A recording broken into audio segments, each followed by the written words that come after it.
Hello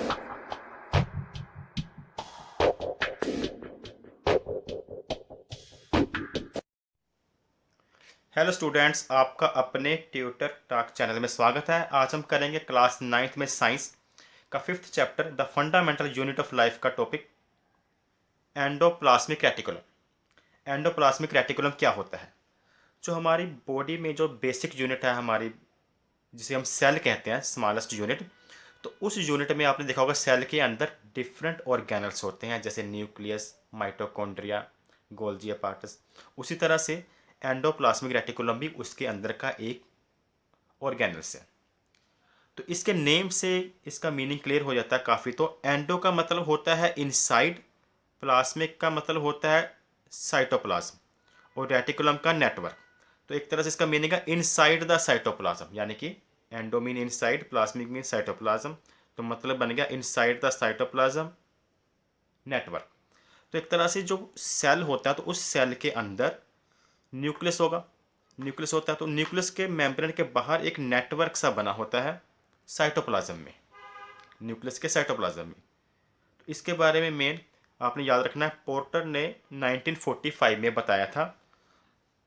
तो हम इसके बारे में लिख सकते हैं, a network of flattened sacs within the cytoplasm, यानी कि जो साइटोप्लाज्म होता है उसके अंदर होता है of the eukaryotic cell, cell के अंदर ये होता है।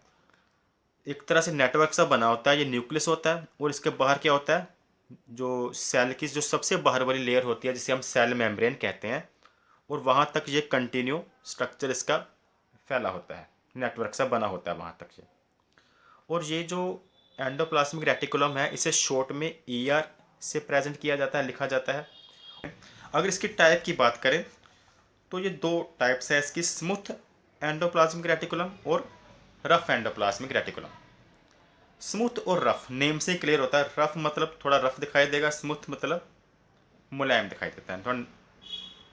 तो ये जो रफ स्ट्रक्चर आपको दिखाई दे रहे हैं यहाँ पे डॉटेड डॉटेड है ये, तो ये है RER, यानी कि रफ एंडोप्लाज्मिक रेटिकुलम। और ये जो आपको दिखाई दे रहा है टेब्यूल लाइक स्ट्रक्चर जिस पे डॉट नहीं दिखाई दे रहे, ये है स्मूथ एंडोप्लाज्मिक रेटिकुलम। तो ये रफ क्यों दिखाई दे रहा है? क्योंकि इस पे जो डॉट दिखाई दे रहे हैं इसे राइबोसोम कहते हैं। रफ एंडोप्लाज्मिक रेटिकुलम में राइबोसोम प्रेजेंट होते हैं, और स्मूथ एंडोप्लाज्मिक रेटिकुलम में राइबोसोम प्रेजेंट नहीं होते। और जो रफ एंडोप्लाज्मिक रेटिकुलम होता है इसका फ्लैटन ये सैक्स होते हैं, यानी कि दबे हुए फ्लैटन बने होते हैं। और ये सिस्टर्नी, और जिस इसे कहते हैं सिस्टर्नी।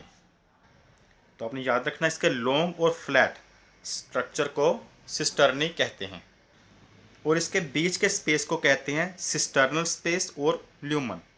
जो सिस्टर्नी यानी कि ये जो लॉन्ग स्ट्रक्चर है फ्लैटन, इसके बीच वाले स्पेस को कहेंगे सिस्टर्नल स्पेस और ल्यूमन।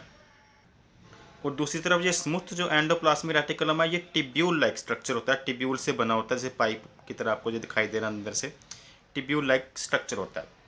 और जो सिस्टर्ने के ऊपर ये डॉट आपको बताए थे, ये क्या है, राइबोसोम्स है, और राइबोसोम्स का काम होता है प्रोटीन। राइबोसोम्स जो जो डॉट लाइक स्ट्रक्चर राइबोसोम है, ये एक तरह से प्रोटीन फैक्ट्री का काम करते हैं। तो इस तरह से जो रफ एंडोप्लाज्मिक रेटिकुलम होता है यह प्रोटीन सिंथेसिस करता है, और स्मूथ एंडोप्लाज्मिक रेटिकुलम लिपिड की सिंथेसिस इसमें होती है। तो ये था हमारा एंडोप्लाज्मिक रेटिकुलम का टॉपिक। Thanks for watching.